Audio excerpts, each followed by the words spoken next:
Good morning. A very warm welcome to our service this morning.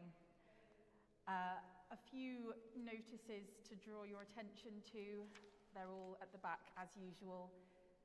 We have the licensing service at Evensong on Sunday the 18th of August, and we have Diwedd Dysgwyr, our learners service, at 12:30 on the 19th of August. The only other thing is that Phil has returned to us today after making his first profession as a member of the Oratory of the Good Shepherd, where he took the name Brother Gabriel. I've seen some lovely photos of it, so please do ask him about it at the end of the service. God is my light and my salvation. Whom then shall I fear?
In the name of the Father, and of the Son, and of the Holy Spirit.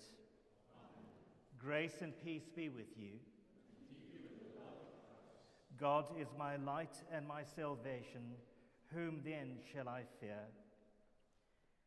As we gather to celebrate this Holy Eucharist to the glory of God, we prepare ourselves by confessing our sins, trusting in the goodness of our merciful Father, upheld by the gentleness of our companion Jesus, seeing our lives anew in the radiance of the life-giving Spirit.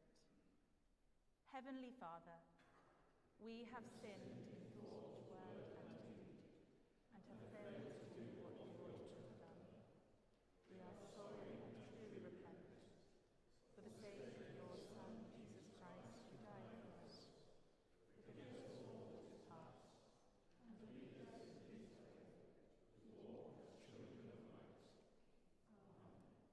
Almighty God, have mercy on you, forgive you and set you free from sin, and keep you in eternal life.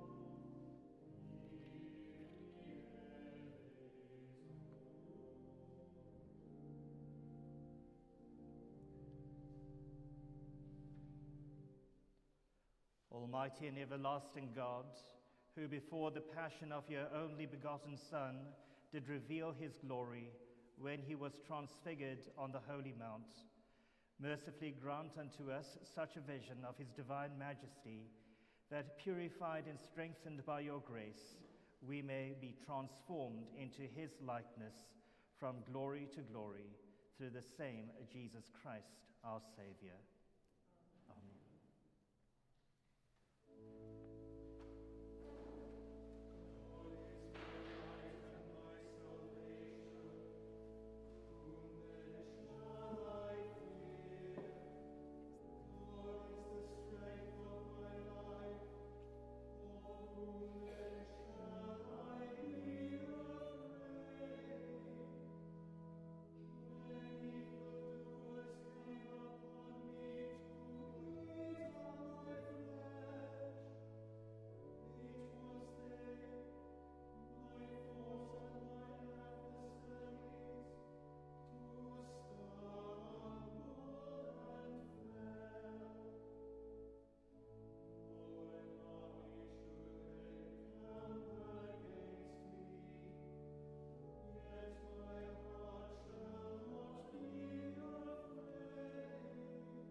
A reading from the second epistle general of St. Peter. Dearly beloved, we did not follow cleverly devised myths when we made known to you the power and coming of our Saviour Jesus Christ, but we had been eyewitnesses of his majesty. For he received honour and glory from God the Father when that voice was conveyed to him by the majestic glory, saying, "This is my Son, my beloved, with whom I am well pleased." We ourselves heard this voice come from heaven while we were with him on the holy mountain. So we have the prophetic message more fully confirmed. You will do well to be attentive to this, as to a lamp shining in a dark place, until the day dawns and the morning star rises in your hearts. Hear the word of life to the world. Thanks be to God.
Grace and peace be with you. And keep you in the love of Christ. Listen to the Holy Gospel according to St. Luke. At that time, Jesus took with him Peter and John and James and went up on the mountain to pray. And while he was praying, the appearance of his face changed, and his clothes became dazzling white. Suddenly they saw two men, Moses and Elijah, talking to him. They appeared in glory and were speaking of his departure, which he was about to accomplish at Jerusalem. Now Peter and his companions were weighed down with sleep, but since they had stayed awake, they saw his glory and the two men who stood with him. Just as they were leaving him, Peter said to Jesus, "Master, it is good for us to be here. Let us make 3 dwellings, one for you, one for Moses, and one for Elijah," not knowing what he said. While he was saying this, a cloud came and overshadowed them, and they were terrified as they entered the cloud. Then from the cloud came a voice that said, "This is my son, my chosen. Listen to him." When the voice had spoken, Jesus was found alone. And they kept silent, and in those days told no one any of the things they had seen. This is the gospel of our Saviour. Amen.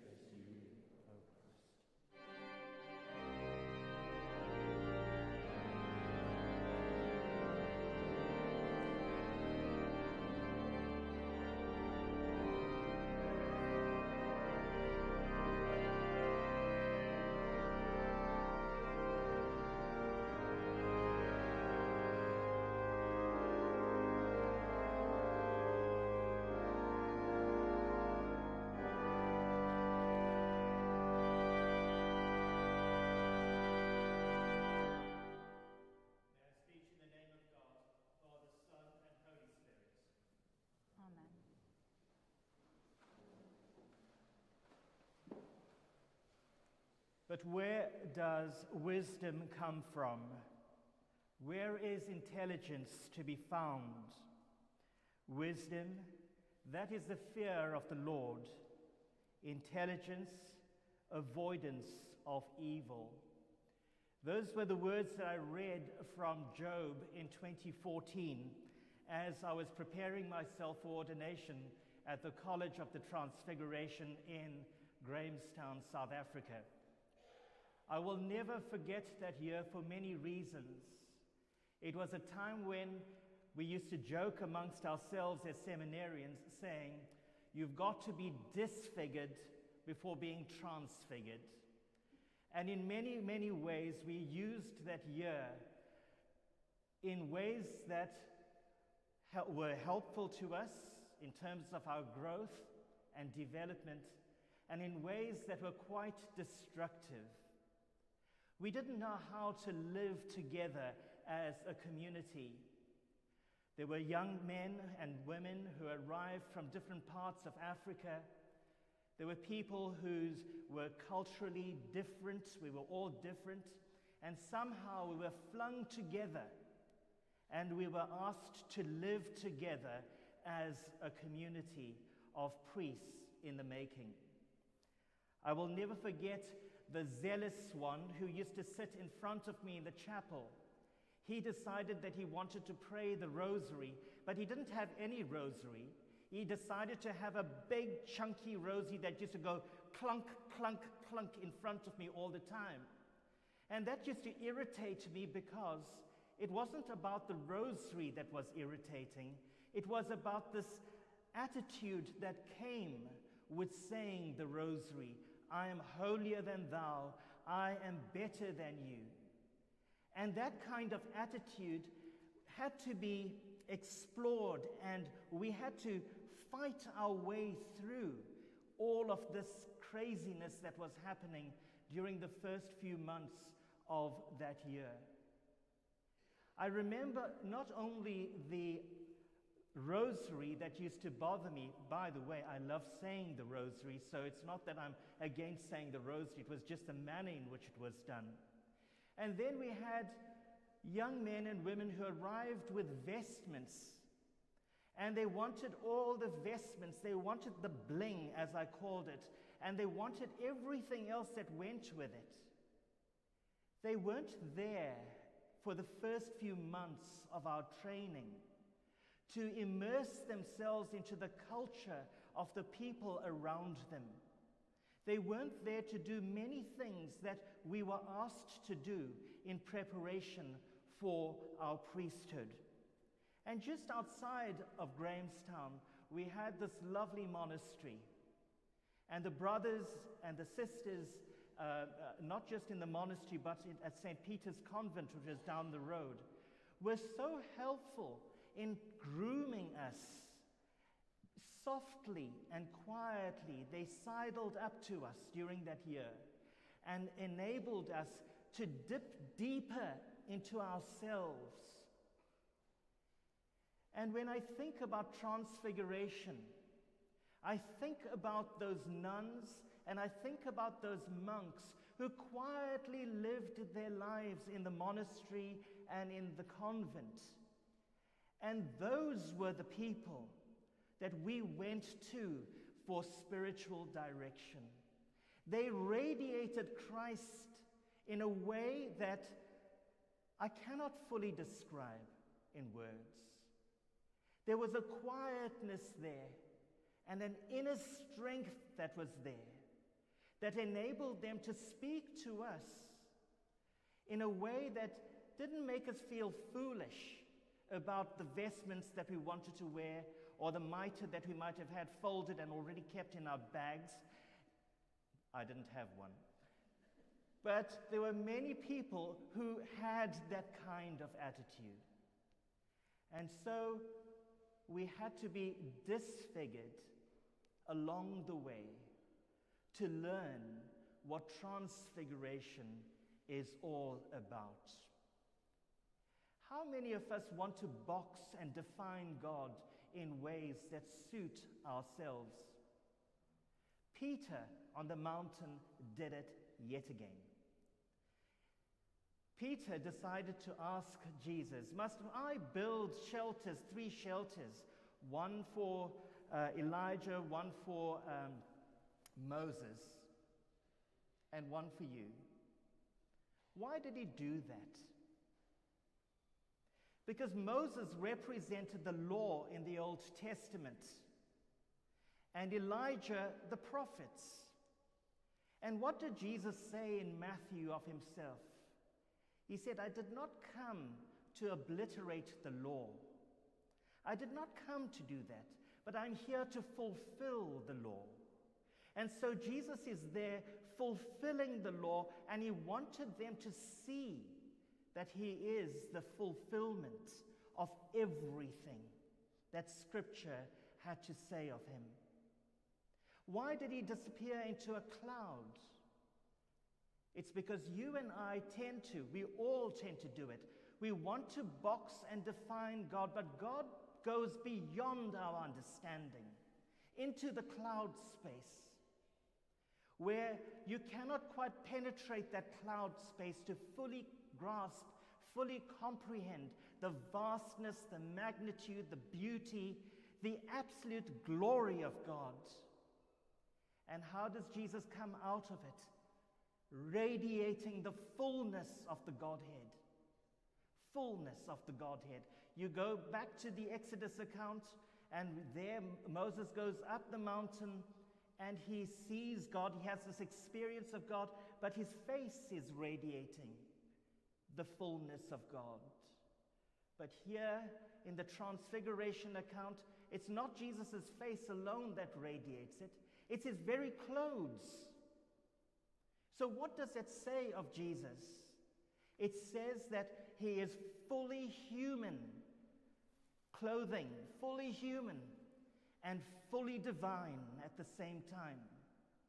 That he comes to us repeatedly, over and over and over again in our lives, to meet us at the wells of our own lives. He interacts with you and he interacts with me in unique ways. Why does he interact with us in unique ways? It is because each and every human being is created in the likeness and image of God, uniquely so. And so it is incumbent on us to love one another unconditionally, totally unconditionally. And that is the message of the fullness of the Godhead. It's the message of the Transfiguration. Don't box me, don't define me fully. You don't get it, human beings, my children. You don't fully get it. I am with you, but beyond you. And every time you try to box and define me, I'll pull away a little, just so that there's this mystery about who I am. But as Paul puts it, we will have the experience of seeing God face to face in all his fullness when we leave this earthly home of ours to reunite ourselves with God. And it is the Christian message and the Christian hope and the fullness of our belief that we are people of the resurrection. We are a community or communities of the resurrection. We do not engage with God as individuals alone, but God calls us into community to wrestle amongst one another, to find ourselves with one another through community. Every time we say, oh, she really irritates me, or he really irritates me, I can't get on with this person and I can't get on with that person, it forms part of community life. It's part of family life. When the nuns worked with me, they just simply smiled when I used to speak about the young seminarian who used to drive me insane. Just smiled. And by the end of the year, I developed a bond with him that was a very special one. Only then was I able to understand what was going on in his own life and why the need for drama. And sometimes we create it because we want to alert others to the fact that we need some help. Perhaps you need some help today. Perhaps I do. Let us turn to one another and ultimately turn to our Lord, who promises you the fullness of life. Amen.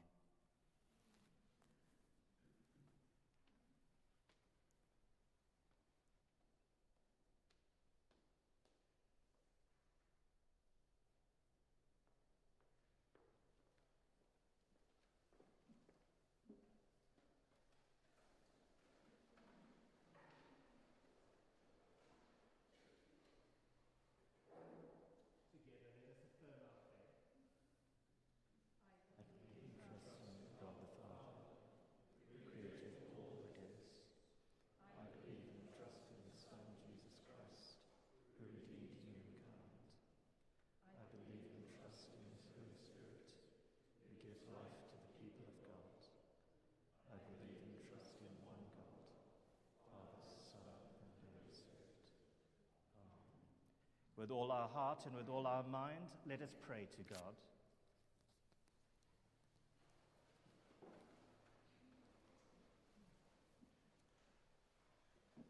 Holy God, we pray for your church created for your glory.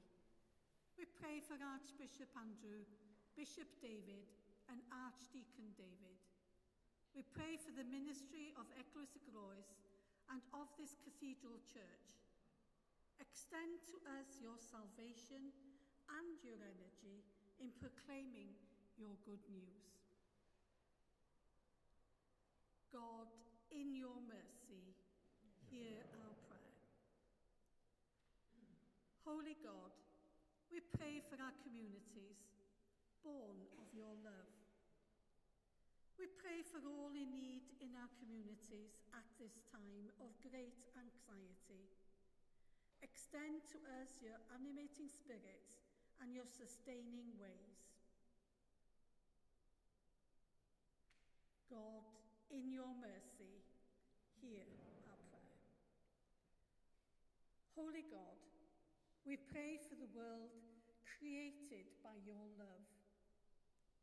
We pray for the persecuted people of Ukraine, Gaza and Israel, and also Iran, and at the moment, this country.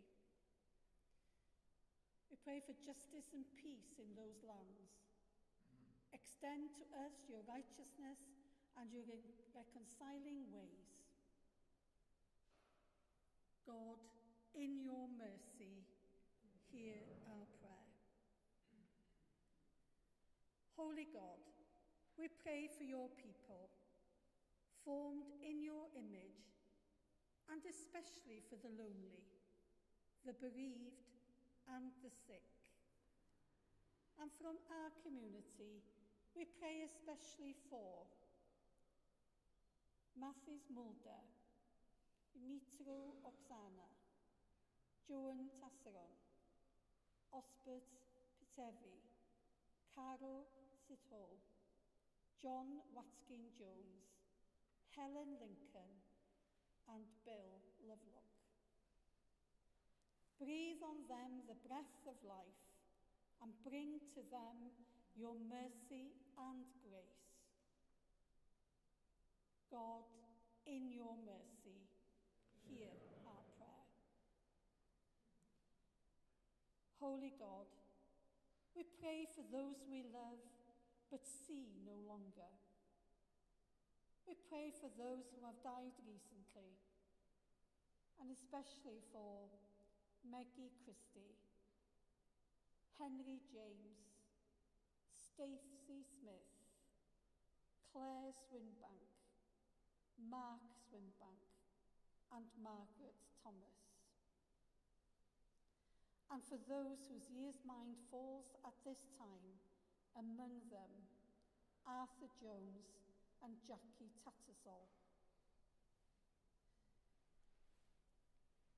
Rest eternal grant unto them, O God, and let light perpetual shine upon them. May they rest in peace and rise in glory.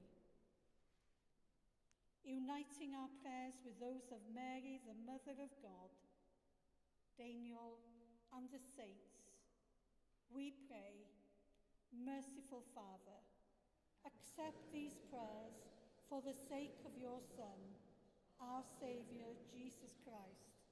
Amen.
We bring to this place the bread that sustains us.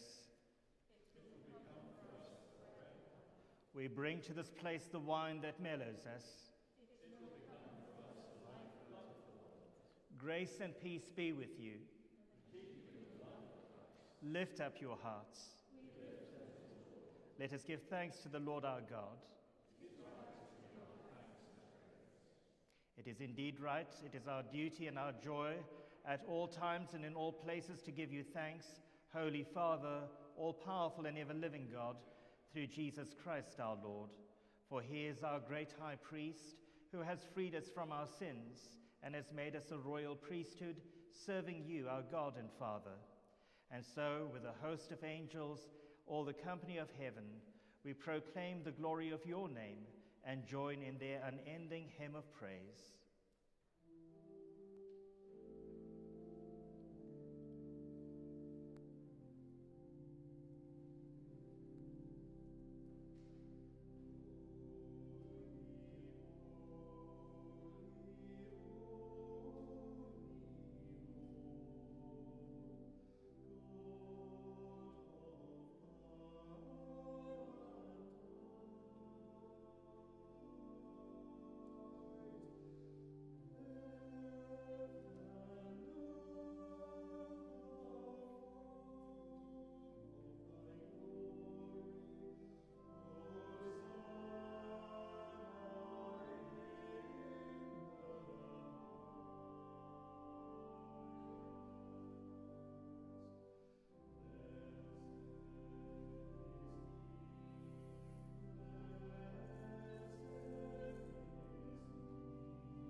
All praise and thanks to you, true and living God, creator of all things, giver of life. You formed us in your own image, but we have marred that image and fall short of your glory. We give you thanks that you sent your Son to share our life. You gave him up to death that the world might be saved, and you raised him from the dead that we might live in him and he in us. Sanctify with your Spirit this bread and wine, your gifts to us, that they may be for us the body and blood of our Savior, Jesus Christ. On the night he was betrayed, he took bread, and when he had given thanks, he broke it and gave it to his disciples, saying, "Take, eat. This is my body, which is given for you. Do this in remembrance of me."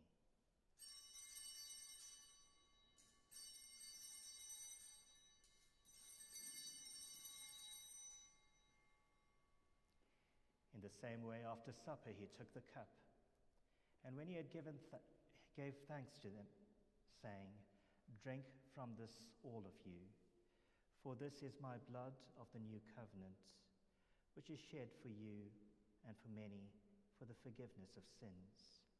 Do this as often as you drink it in remembrance of me."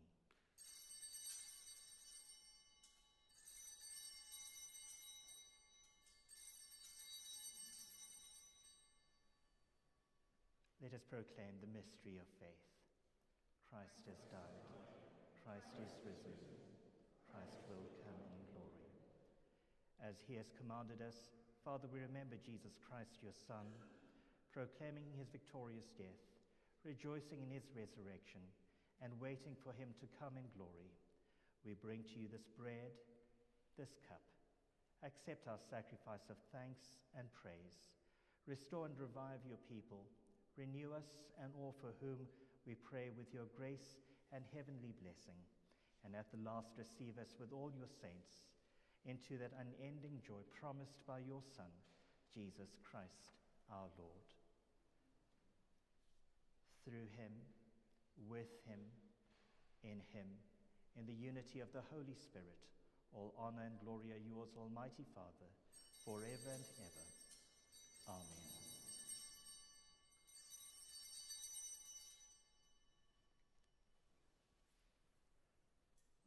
As our Saviour taught us, we boldly pray. Our Father, who art in heaven, hallowed be thy name. Thy kingdom come, thy will be done, on earth as it is in heaven. Give us this day our daily bread, and forgive us our trespasses, as we forgive those who trespass against us. And lead us not into temptation, but deliver us from evil. For thine is the kingdom, the power, and the glory, forever and ever. Amen. You consecrate us by your Spirit to make us one body, growing from separation into your likeness, our nearness, the gift of your peace. The peace of the living God be always with you. And keep you in the love of Christ. We share a sign of peace.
Jesus is the Lamb of God who takes away the sins of the world. Happy are those who are called to his supper. The body of Christ.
Grace and peace be with you. May the love of Jesus Christ draw you to himself. May his power strengthen you in his service. And may his joy fill your hearts. And the blessing of God Almighty, the Father, the Son, and the Holy Spirit be among you and remain with you always. Amen. Let us go forth in peace.